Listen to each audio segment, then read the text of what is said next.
ఇక నిన్ను ఎమ్మెల్సీకి గెలిపించిండు ఈ నిరుద్యోగులు. రాష్ట్ర తలసరి ఆదాయానికి నీ వ్యక్తిగత ఆదాయానికి సంబంధం ఉంటాదిరా విధవా? ఇక అది కాబట్టి ఇక తెలంగాణలో అట మళ్ళీ టీడీపీ జెండా ఎగరవేస్తారట. ఈ మాట అంటేనే అసలు రోమాలు ఇట్లా నిక్కబడుతానే, పౌరుషం తన్నుకొస్తాంది.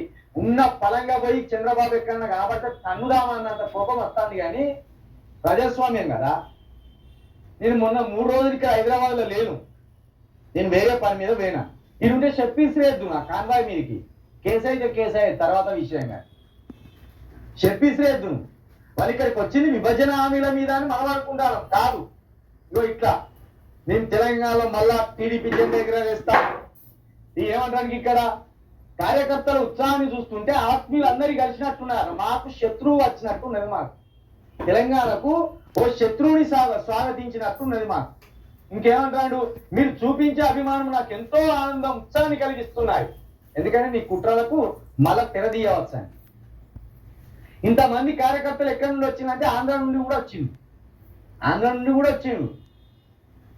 ఇక్కడ నికార్సైన తెలంగాణ వాది ఎవడు నీ పక్కకు రాడు, నిన్ను మెచ్చుకోడు.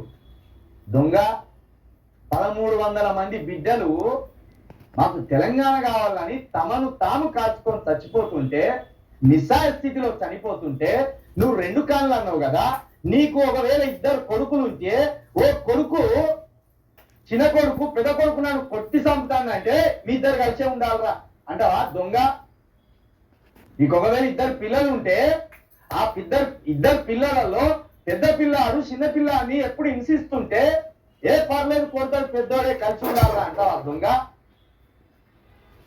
అట్లా అంటావా? లేకపోతే అరే పెద్దోడు దొంగ కొట్టి చంపుతాడు బిడ్డ, ఇగో నీ నీ నీ నీ నీ సంసారం మీద నువ్వు చక్కదిద్దుకో, నీ జీవితం మీద నువ్వు చక్కదిద్దుకో అని చెప్తావా దొంగ? 1300 మంది బిడ్డలు చచ్చిపోతే ఒక్కనాడు నివాళి అర్పించలేదు, ఒక్కనాడు నీ కన్నీటి పొట్టు కార్చలేదు దొంగ. నువ్వు మాకు ఆత్మీయుడు అవుతావా? పైగా ఏర్పడ్డ తెలంగాణను అస్థిరపరచాలని, ఇది ఫెయిల్ అయిన తెలంగాణ చూపెట్టాలని ఎన్ని రకాల కుట్రలు పన్నినవు దొంగ. దీని మీద నీ టీడీపీ బ్యాచ్ కి ఎవరిక్కడ అయితే టీడీపీ జెండా పట్టుకోవాలని తిరగాలని చూస్తారో ప్రజలారా, యువత, కేసీఆర్ టీడీపీ జెండాను బతికించడానికి ఈ రేవంత్ రెడ్డి మళ్ళా విభజన హామీల పేరుతోటి తీసుకొచ్చి ఇక్కడ కూర్చోబెట్టాలని చూసింది.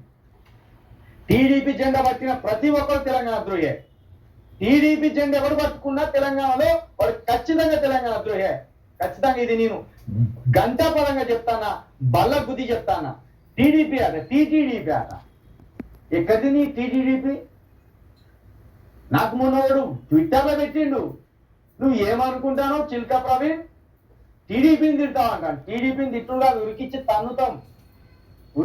తన్నుతాం.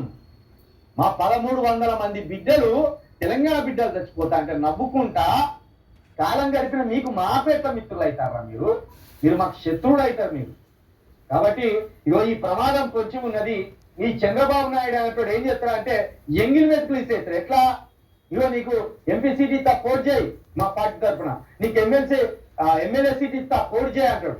లేకపోతే రేపు రానున్న స్థానిక సంస్థల జెడ్పీటీసీగా అవకాశం ఇస్తా అంటాడు, ఎంపీటీసీగా అవకాశం ఇస్తా అంటాడు, వార్డు మెంబర్లుగా అవకాశం ఇస్తా అంటాడు. దయచేసి ప్రలోభాలకు లొంగకుండి మనం ఏం చెప్తున్నాం, తెలంగాణ కోసం మరొక వేదిక ఏర్పడదాం. అంతేగాని ఈ దొంగలకు స్థానం ఇవ్వద్దని మరొకసారి మీ అందరికీ, యువతగా ఉన్న మీ అందరికీ ఈ వీడియోని షేర్ చేయండి. మనం మాట్లాడిన వీడియోని షేర్ చేయండి దయచేసి. ప్రమాదం అంచుల్లోకి వెళ్తున్నామా? ఇది బాగా అనిపిస్తుంది. ఎవరో వచ్చి మనకు అవకాశం కల్పించుకుంది, ఎవరో వచ్చి ఎంగిలి మెతుకులు ఇస్తే మనం ఆశపడి ఉరకాలని. ఇది చాలా బాధాకరమని మరొకసారి మీ అందరికీ తెలియజేస్తున్నాం.